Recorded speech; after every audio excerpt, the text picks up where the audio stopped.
An overwhelming emergency. That's how a leading UN official describes the dire situation of millions of Syrian refugees. The number of internally displaced people is expected to nearly double and hit 6.5 million by year's end. Press News's Keller Morpan tells us more about the UN report.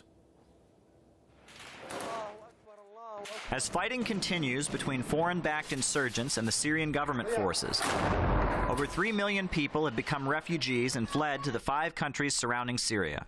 Amin Awad, the United Nations Regional Refugee Coordinator for Syria, reported on the situation. It is an overwhelming emergency. It's overwhelmed the humanitarian community at large.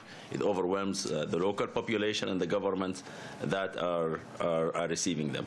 Awad described how the refugees are living in camps and host communities and facing great hardship.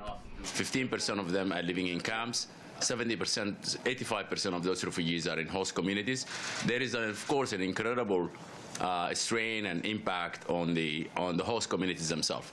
There is a competition on meager resources, employment, services.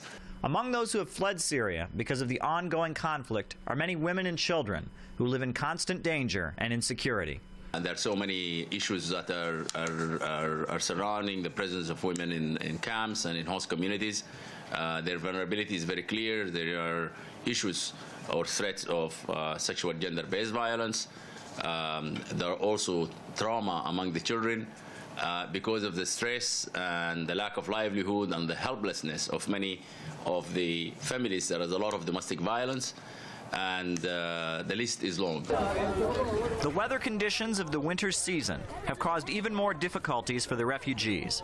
Each day, more Syrians are driven from their homes as the fighting continues, and the U.S., Britain, and a number of regional countries continue to support the insurgent groups. Caleb Maupin, Press TV, New York.